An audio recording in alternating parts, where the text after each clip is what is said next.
마지막 구절입니다. 마지막 구절인데 그 전에 함께 묵상했던 말씀을 한번 쭉 한 군데다 한번 모아 보았습니다.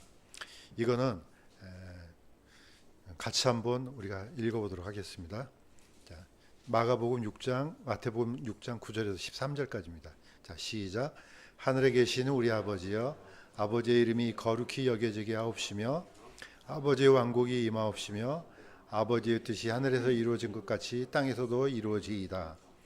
이날 우리에게 일용할 빵을 주옵시고 우리가 우리에게 빚진 자들을 용서하는 것 같이 우리의 빚을 용서하옵시며 우리를 인도하사 시험에 들지 말게 하옵시고 다만 악에서 우리를 건지시옵소서. 왕국과 권능과 영광이 영원토록 아버지의 것이옵나이다. 아멘. 그래서 이제 우리가 오늘은 마지막 구절 왕국과 권능과 영광이 영원토록 아버지의 것이옵나이다. 이 말씀을 좀 묵상하고 좀 나눠보도록 하겠습니다.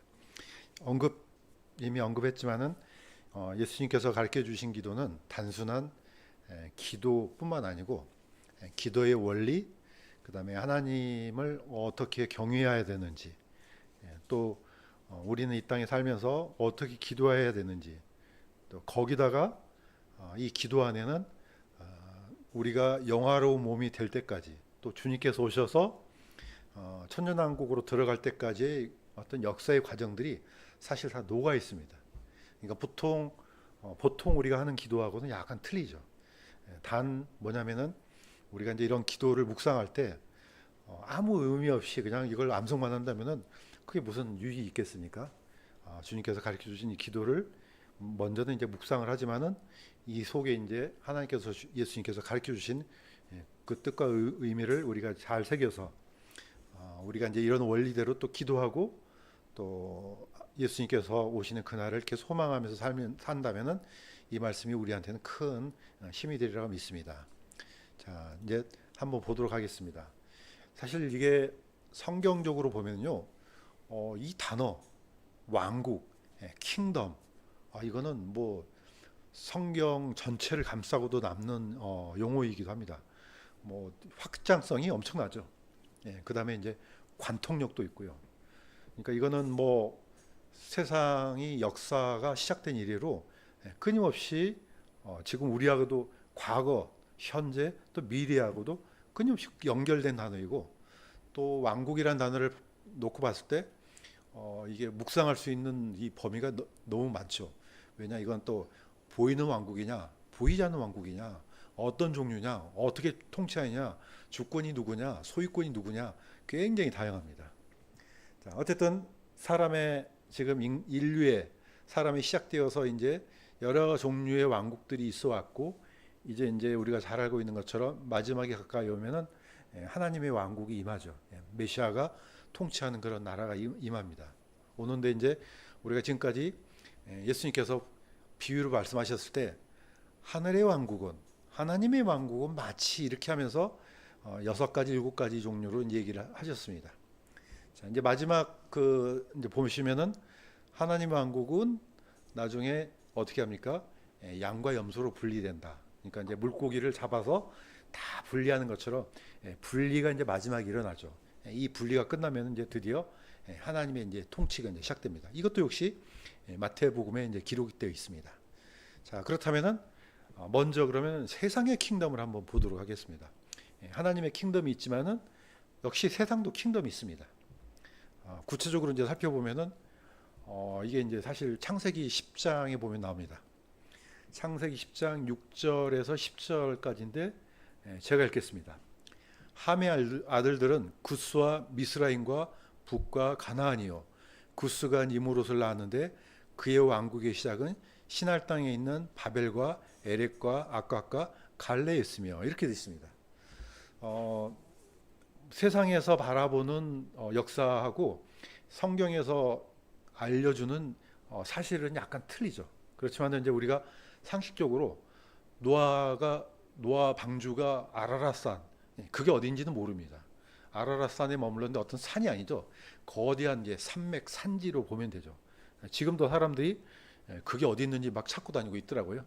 뭐 언젠가는 찾을지 아니면 못 찾을지 모르겠지만 어쨌든 성경에는 아라랏산에 머물렀는데, 그러면은 이제 노아의 식구들이 내려올 거 아닙니까? 방주에서 내려왔는데, 공교롭게도 내려왔는데 그 중심이 어디였느냐? 사실 메소포타미아예요.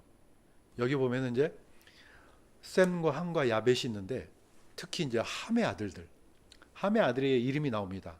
구스와 미스라임과 북과 가나안인데, 놀랍게도 그 아들들의 이름이 지명이 됩니다. 그러면 가나안은 어디입니까? 지금 현재 이제 이스라엘. 미스라임은 이게 바로 이집트예요. 고대의 명칭이 바로 미스라임이에요. 그 다음에 붓이 있는데 여기가 지금 현재 리비아 지역이에요. 이 이집트와 리비아를 보면요, 거의 넓이가 거의 비슷합니다. 더 크기도 할 것 같아요 보니까. 자, 그럼 구스는 어디 있느냐? 사실 이집트에 보면은 상류로 올라가면은 이게 이디오피아예요. 나일강이 있는데, 세계에서 가장 긴 강이죠. 쭉 올라오면은 그 상류에 수원이 있는데, 타나 호수라고 있는데 그게 구스에 있습니다. 그러니까 보면은 이 사람들이 이 아들들이 이렇게 와서 왕국도 이루고 어떤 지역에 사는 사람도 되겠구나 생각이 들죠. 자, 그런데 구스의 아들 중에 누가 있습니까? 최초의 영웅이라 하고 할 수 있는 니무롯이 있는데, 이 왕국이 어디서 시작되냐? 신할 땅에서 시작됐다 그럽니다. 사실 이 신할은 아마도 성경 학자들마다 다른데 고대 수메르어라고 생각을 해요. 또는 아카드어라고 생각을 해요. 이거는 고대어기 때문에 지금은 뭘로 불립니까? 메소포타미아라 그럽니까? 메소포타미아는 헬라어입니다. 메소는 사이란 뜻이죠. 강, 포템은 강입니다. 이하는 이제 땅이죠. 그래서 강 사이에 있는 땅이란 뜻이 되죠. 지금 현재는 명칭이 강 사이에 있는 땅 이렇게만 알지, 신할 땅 그러면 잘 모릅니다. 우리는 이제 성경이 있으니까 이제 아는 거죠. 자, 그러면 최초의 문명이 어디서 시작되겠습니까? 바로 이제 메소포타미아 문명이 최초의 문명으로 우리는 상식적으로 이제 받아들일 수 있습니다. 그러면 사람들이 이제 그 후손들이 이제 흩어질 거 아닙니까? 그러면 이제 가나안 땅으로 사람들이 들어왔겠죠. 이게 바로 페니키아 문명입니다. 이게 바로 페니키아 문명이에요. 그 다음에 이제 이집트로 이제 넘어오면요, 이게 바로 이집트 문명이죠. 거의 3대 문명이 중동에 다 몰려 있어요. 지금 이제 언젠가 또 한번 이 얘기 했었던 것 같은데, 사실 고대 히브리어는 히브리어 문자가 따로 있는 게 아니에요. 이 메소포타미아에 쓰고 있었던 세기 문자하고 이집트에 쓰고 있던 상형 문자가 결합을 하면서 중간에 바로 페니키아 문자가 만들어지는 겁니다. 그래서 이집트 문명에서 만들었던 이 상형 문자는 기록이 너무 방대하잖아요. 일일이 어떻게 막 그림을 그려서 판을 만들 수는 없지 않습니까? 당연히 이제 페니키아인들은 이제 무역을 해야 되기 때문에 숫자를 간결하고 쉽게 만들어야 될 거 아닙니까? 그래서 그게 만들어진 언어가 나중에 뭐가 됩니까? 히브리어가 되고, 나중에 헬라어가 되고, 나중에 영어가 되는 거죠. 라틴어가 되고 영어가 되고. 자, 이게 바로 세상 킹덤이 시작이에요. 이렇게 해서 이제 퍼지기 시작해서 온 세계로 이제 퍼져 나갔겠죠. 성경에는 분명히 세상의 킹덤, 인간의 킹덤이 이렇게 시작되었다는 게 이제 기록이 됩니다. 그러면 시작됐으니까 끝이 있겠죠. 당연히 끝이 있습니다. 이미 다니엘을 통해서 세상 역사가 이렇게 해서 끝날 거야 하고 이제 주셨습니다. 말씀을 주셨는데, 이제 이집트 쪽에다가 포인트를 맞춘 게 아니고 바벨론 쪽에다 포인트를 맞췄죠. 왜냐하면 여기가 인류 문명의 발상지이기 때문에, 메소포타미아 지역이기 때문에. 자, 바벨론 있었죠. 역사 속에 등장했다가 이제 사라집니다. 페르시아에 먹히죠. 메드 페르시아. 나중에 그리스한테 먹히죠. 나중에 로마한테 먹히죠. 로마는 나중에 열 발가락, 열 민족의 이제 제국으로 이제 지금 현재 우리가 살고 있는 이제 지금 이 세계의 어떤 중심이라고 할 수 있습니다.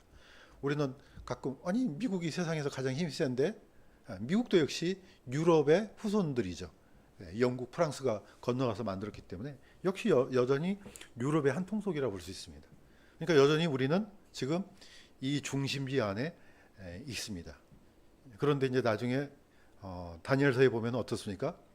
사람이 만들지 않는, 사람이 정으로 쪼아서 만든 돌이 아니라 하늘에서 사람이 만든 돌이 아닌 돌이 내려와서 다리를 이 발가락을 꽝 치니까 그동안에 만들어졌던 왕국이 전부 다 무너져서 가루가 돼버립니다.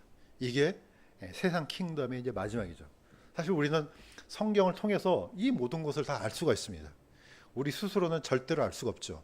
성경을 통해서 하나님께서 가르쳐 주신 이 사실들을 그대로 우리가 믿고 있기 때문에 앞으로 세상이 이렇게 해서 마지막이 될 것이구나, 우리가 이렇게 알 수가 있는 겁니다. 자, 그러면은 단순히 세상 왕국이라는 게 어떤 사람들이 막 조직해서 막 이렇게 막 만들어낸 거냐? 성경은 한 가지를 더 보여줍니다. 그 배우를 얘기해 주죠. 한번 보겠습니다. 세상 킹덤의 배우는 항상 누가 있습니까? 역시 보이지 않는 사탄이 있습니다. 성경 계시록에 보면은 머리가 7개 달린 짐승 위에 누가 앉아 있습니까? 음녀가 앉아 있잖아요. 이게 어느 나라든 똑같습니다. 머리만 사실 바뀌었을 뿐이지 몸통은 하나예요. 지금 우리가 봤던 아까 다니엘서에 나왔던 그 뭡니까? 형상 보세요. 왕국은 바뀌었지만 결국은 한 몸이에요, 한 몸. 머리부터 발끝까지 하나예요, 하나. 세상 왕국도 막 다양하고 막 여러 가지 흩어 있는 것처럼 보이지만 결국은 하나입니다. 하나 위에 누가 있습니까? 사실은 음녀가 앉아 있는 거죠. 이건 뭐 바벨론도 마찬가지고요. 메드페르시아, 로마 똑같습니다. 항상 어떤 왕국의 뒤에는 누가 있습니까? 보이지 않는 영적인 이 배우가 있습니다. 딱 뒤에 앉아 있어요. 조종을 합니다. 원래 고대로 올라가면 올라갈수록 이런 현상이 심하죠. 킹이 있으면 뭐가 있습니까? 반대편에 무당이 있습니다. 딱 왕국만 있는 게 아니죠. 그래서 어떤 나라를 침략할 때 항상 뭐 물어봅니까? 무당한테 물어보죠. 몇 월 며칠 몇 시에 이 날이야. 그러면 왕이 그 말을 듣고 이제 갈지 안 갈지. 항상 이게 결합이 되어 있습니다. 역시 세상 왕국도 똑같습니다. 자, 이거는 계시록 20장 2절에서 3절까지인데, 자, 이거는 같이 한번 읽어보도록 하겠습니다. 시작. 마귀요 사탄인 그 영 곧 저 옛뱀을 붙잡으니라. 그가 그를 붙잡아 1000년 동안 결박하여 바닥 없는 구덩이에 던져 넣어 가두고 그 위에 봉인을 하여 1000년이 찰 때까지는 그가 더 이상 민족들을 속이지 못하게 하니라. 이것도 역시 성경에서 하나님이 알려주시니까 아는 거지 우리가 어찌 알겠습니까? 세상 왕국의 드디어 마지막이 딱 되면은 예수님께서 이 사탄을 붙잡아서 1000년 동안 무적행에게 던져 가둔다 합니다. 기간이 딱 정해져 있어요. 1000년이 찰 때까지. 그러니까 더 이상 이 배우가 이제 사라지는 거죠. 사람들을 속이지도 못하고. 이게 바로 천년왕국입니다. 밀레니엄 킹덤입니다. 자, 이 배우가 이제 이렇게 해서 끝이 나는데, 그렇다면 이제 우리는 이 과정이 이제 거의 끝나가는 이제 마지막에 지금 있습니다. 언제 이제 그 일이 일어날지는 이제 모르지만은 뭐 세상 돌아가는 걸 보면은 거의 가까이 왔지 않나. 이제 우리가 이제 이렇게 이제 생각을 할 수 있습니다. 자, 그런데 이 마지막들을 보면은요, 포커스가 항상 뭐에 있습니까? 사람들은 옛날에 성경을 봤을 때 이게 이해가 안 됐어요. 사실 천년왕국이란 말을 언제부터 썼는지는 잘 모르겠지만은 일반적으로 많은 사람들이 성경을 볼 거 아니에요. 성경을 봐도 이게 현실적으로 와닿지가 않는 거예요. 그러니까 다 어떻게 합니까? 다 영해를 시켰어요. 이거는 아니 이스라엘은 다 지금 없고 사라지고 없는데 무슨 왕국이 또 생긴단 말인가? 그 다음에 이스라엘이 다시 또 그 나라를 얻는다고? 이게 도저히 믿어지지가 않는 겁니다. 그런데 우리는 기본적으로 우리의 상관없이, 우리의 감정과 상관없이, 또 우리의 이성과 상관없이 그냥 이해는 안 되지만은 문자 그대로 이해하는 게 가장 좋습니다. 성경에 기록되어 있기 때문에. 언제 우리가 뭐 이해하고 그냥 그래서 믿습니까? 대부분 사람들이 성경을 다 이해하고 믿는 경우는 없습니다. 제일 먼저는 하나님을 신뢰한 순간부터 사실 이게 눈이 열리는 거죠. 자, 이사야 65장 19절에 보면 이렇게 되어 있습니다. 내가 예루살렘을 기뻐하리니 슬피 우는 소리와 부르짖는 소리가 다시는 그 안에서 들리지 아니하리라. 이렇게 되어 있습니다. 이사야는 앞으로 올 시대를 이렇게 기록했습니다. 딴 게 아니에요. 천년왕국이에요. 천년왕국이 되면은 이렇게 된다는 거예요. 자, 밑에 있는 그림은 예루살렘 데이예요. 매년마다 이 예루살렘 데이가 있습니다. 이스라엘은 1967년 6.1 전쟁 때 다마스커스 문을 통해서 이제 드디어 구 예루살렘을 회복을 하죠. 이때를 기념해서 이 유대인들은 매번 이 날을 절기를 지켜요. 가장 짜증난 사람 누구겠습니까? 가장 이걸 기분 나쁘게 쳐다보는 사람들이 다 이스라엘 주변에 있는 모든 나라들이에요. 그런데 성경은 이렇게 기록이 되어 있습니다. 자, 더 분명한 것은 이렇게 되어 있습니다. 이사야 65장 22절에 보면은 내 백성의 날수는 나무의 날수와 같으며 나의 선택한 자는 자기 손으로 일한 것들을 길이 누리리라.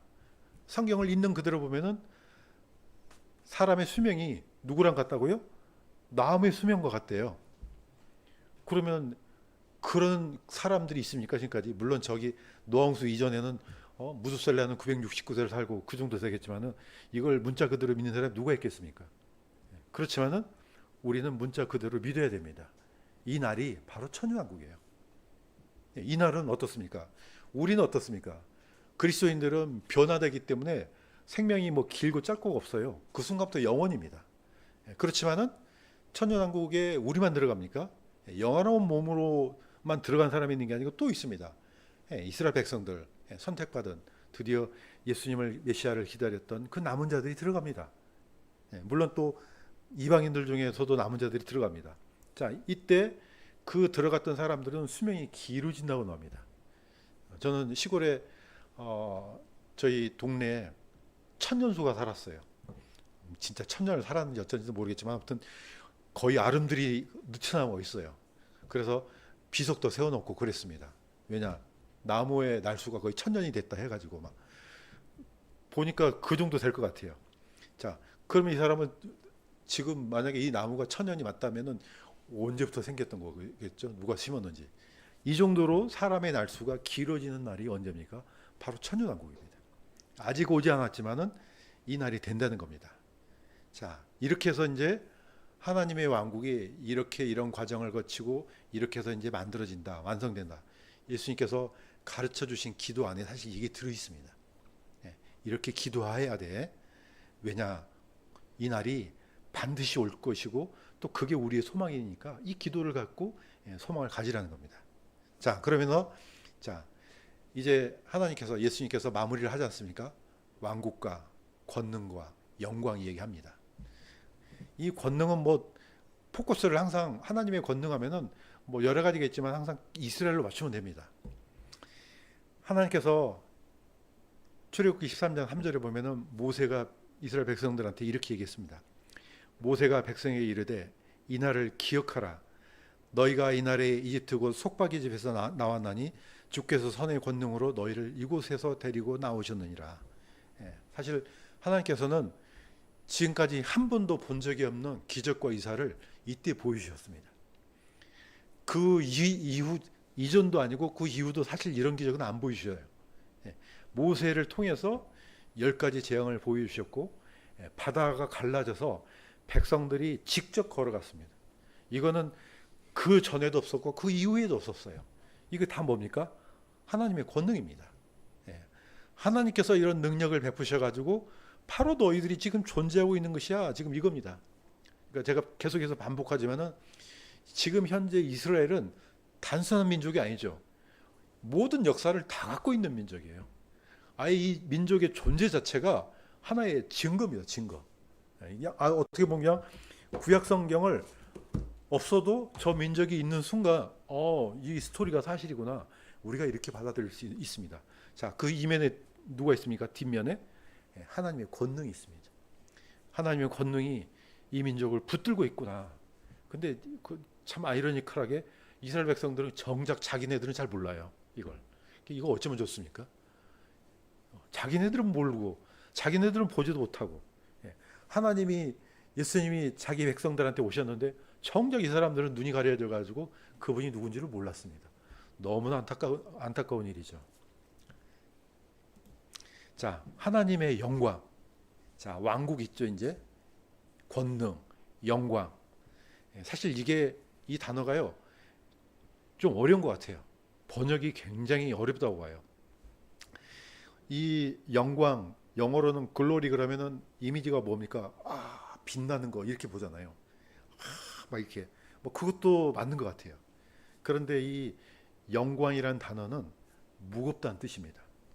그것도 아주 무거운 거, 거의 움직이지 않는 거. 그래서 이제 이걸 표현을 할 길이 없습니다. 그래서 이제 이 영광을 물질로도 표현합니다. 그게 바로 금이에요. 금은 이 정도 금덩어리가 이렇게 있으면 어떻습니까? 이건 부자죠. 그런데 금이 가지고 있는 속성이 몇 가지가 있는데 그 중에 하나가 연성이 크죠. 연성이란 말이 금 1g으로 실을 2kg를 뽑아낼 수 있습니다. 이거는 다른 어떤 금속 비교도 안 되죠. 그 다음에 이제 금을 얇게 펴니다. 이걸 전성이라 하죠. 번데기 앞에서 그 주름 잡는 것 같습니다. 죄송합니다. 어쨌든 펴는데 금 1g으로 펴면은 거의 1평방미터를 편대요. 어마어마한 종이장이 만들어지는 거죠.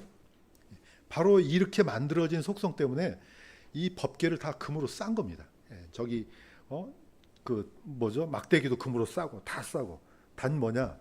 법계, 뚜껑 이걸 이제 속재소로 하죠. 이거는 금 한 달란트로 한 덩어리로 쳐서 이제 만든 겁니다. 자, 금이 이 정도 있으면 어떻습니까? 부자죠. 그래서 풍부하다. 영광을 얘기했을 때 풍성하다, 풍부하다, 가득 찼다, 아주 무겁다, 가장 부자, 뭐 그냥 눈부시고 모든 게 다 들어갑니다. 이것을 사실 번역할 단어가 없습니다. 그걸 이제 카보드라고 합니다. 카보드. 원어로는 카보드 할 때 반대말이 이카보드. 그래서 나온 게 이가봇입니다. 이가봇은 하나님의 영광이 떠났다. 하나님의 영광이 없다. 영광이 있고 없는 것은요 어마어마한 차이입니다. 하나님은 지금까지 이스라엘 안에서 하나님의 영광으로 가득 채웠습니다. 쭉 그 영광이 따라왔습니다. 그런데 법궤를 빼앗기는 순간 영광이 떠났다 이렇게 합니다. 뭘로 이렇게 설명할 길이 없어요. 하나님께서 모세를 통해서 솔로몬을 통해서 성전을 만들 때 또 성막을 만들었을 때 하나님의 영광이 가득해서 감히 들어가지 못했다 이렇게 나오거든요. 그러니까 어떻게 보면 우리 인간이 볼 수 없는 존재, 보여줘도 보면 죽는 존재, 뭐 이런 게 아닐까 생각이 듭니다. 그냥 우리 육신의 눈으로는 보면 죽어버리는 그런 영광. 자, 그래서 이렇게 이사야는 이렇게 표현했습니다. 나는 주니라. 원어는 사실 요호입니다. 나는 요호니라. 저는 이 단어가 굉장히 중요하다고 봐요. 왜냐하면 모든 신들은요 이름이 주예요. 주인이라는 뜻이 있어요. 그러나 모든 신이 여호와는 될 수는 없습니다. 여호와는 딱 한 분이에요. 이 명칭은요 예수님한테도 안 써요. 성령님한테도 안 써요. 아버지 하나님한테만 써요. 이거는. 그러니까 너무나 무거운 이름이고 두려운 이름이기 때문에 유대인들은 글자를 보고 발음을 아도나이라고 발음했습니다. 물론 이것도 굉장히 존경해 줄 만한 이름이기도 해요. 태도이기도 합니다. 어쨌든 그러나 우리가 이렇게 표현하는 것은 이거는 발음이 아니고 기록이 됐다는 겁니다. 이렇게 글자가 기록된 것을 음역을 한 게 이제 사실 여호와입니다. 그다음에 아도나이는 이거는 사람 발음을 이제 번역을 한 거죠. 그게 이제 대문자 LORD가 되는 겁니다. 자, 그것은 내 이름이라고 했습니다. 반복하지만은 이름은 직분이 아니죠. 이거는 나만 쓸 수 있는 내 이름, 다른 사람이 쓰면 안 되는 이름이죠. 나는 내 영광을 다른 자에게 주지 아니하며 내 찬양을 새긴 형상들에게 주지 아니 하리라. 하나님의 이 이름, 영광은요 접근이 불가능한 겁니다. 누구랑 뭐 공유하고 이게 안 되는 거예요. 뭐 쉬운 예로 내가 결혼을 했는데 결혼한 내 아내가 막 다른 사람하고 막 교제하고 문자 보내고 됩니까? 안 되는 겁니다. 그래서 하나님이 뭐라고 했습니까? 나는 질투하는 하나님이라. 이건 접근하면 안 된다는 거죠. 이 영광은 나눠 가져서는 안 되는 겁니다. 하나님의 영광은 이렇다는 거죠. 제가 어떻게 설명해도 이건 뭐 표현이 안 될 것 같아요. 어쨌든 그 모든 것을 다 포함하고 있는 단어가 카보드입니다. 자, 마지막에 중요한 게 있습니다. 아버지의 왕국, 하나님 아버지의 왕국, 하나님의 권능, 하나님의 영광, 이게 어떻게 한다고요? 다 아버지 것이옵나이다. 이렇게 끝을 맺잖아요. 이 마무리가 굉장히 중요하다고 봐요. 왜냐하면 이거는 우리가 새겨듣는 게 아니고 반드시 기억하고 하나님께 영광을 돌려야 되는 말씀이기 때문에 그렇습니다. 마지막 포인트, 예수님께서 가르쳐 주신 기도의 마지막은요, 만물이 아버지 하나님께 속하였나이다 이 뜻입니다. 기도기도 하지만 또 선포이기도 합니다. 왜 그러는지 보겠습니다. 고린도전서 15장 23절에서 24절에는 이렇게 기록되어 있습니다. 먼저는 첫 열매인 그리스도요. 이거는 이제 부활의 첫 열매라는 뜻입니다. 부활의 첫 열매는 그리스도요. 그 다음은 누구냐? 그리스도께서 오실 때 그분께 속한 사람들이라. 우리가 이제 부활하지 않습니까? 두 번째는 바로 예수님께 속한 사람들이 부활한다. 그때야 끝이 온다는 겁니다. 그러면은 끝나고 딱 끝나는 게 아니에요. 그때 끝이 왔을 때 그분께서 모든 치리와 통치권이죠. 모든 권세와 권능을 물리치시고 이 땅에 있는 모든 우리가 생각했을 때 부러워할 수 있는 그 모든 것들요 다 끝장내고 왕국을 하나님 곧 아버지께 넘겨드릴 때라. 하나님께서 예수님께서 이 왕국을 드디어 이제 예수님께서 가져오신 이 왕국을 누구한테 넘겨드린다고요? 아버지 하나님께 넘겨드린 겁니다. 이게 무슨 왕국입니까? 천년왕국이에요. 이게 바로 천년왕국이에요. 왜 이걸 예수님이 하십니까? 예수님은 하나님이시니까 그럴 필요가 없지 않습니까? 그런데 우리한테 보여주신 게 뭡니까? 그분은 하나님이면서 창조주면서 예배받는 분이시지만 동시에 이게 참 미스테리예요. 예배를 받는 분이신가 동시에 예배를 드리는 분이에요. 이분은 섬김을 받는 분이시면서 동시에 섬기는 분이에요.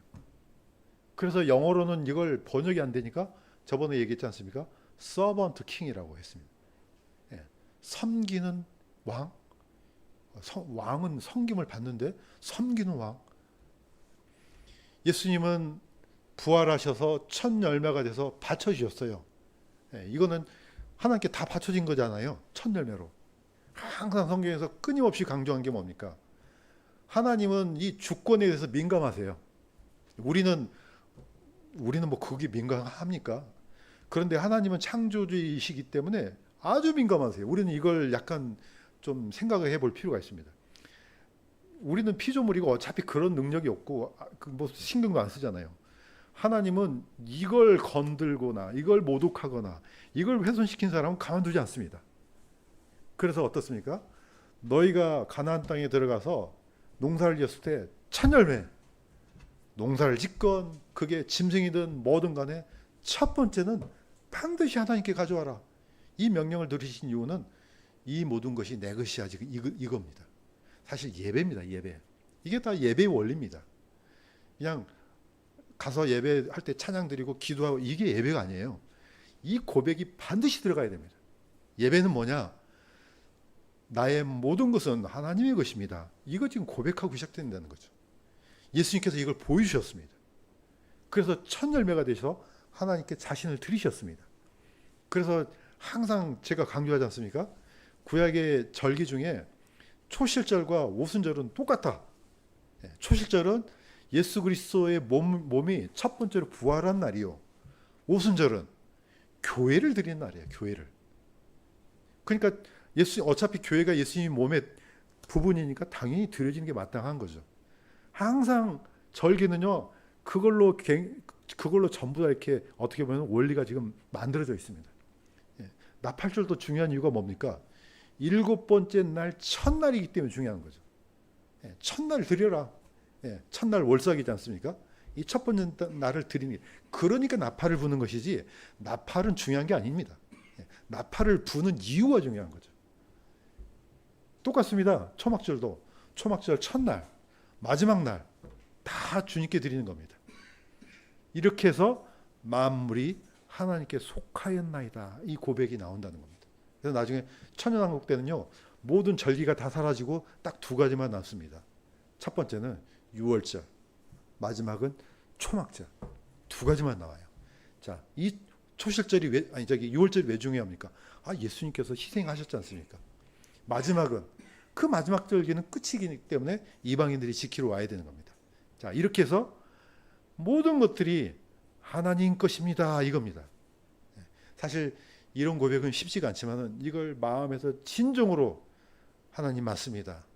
나의 호흡도, 나의 생명도, 내가 가진 물질도, 그 다음에 나한테 속한 모든 것도 하나님의 것입니다. 이 고백을 할 때 하나님께서는 기쁘게 받으시고 우리를 예수 그리스도께서 다시 오실 때 큰 영광으로 다시 채워줄 줄로 믿습니다. 예, 우리가 이 수요 이제 주님께서 가르쳐 주신 마지막 기도 구절을 통해서 늘 하나님의 은혜가 풍성히 있기를 주님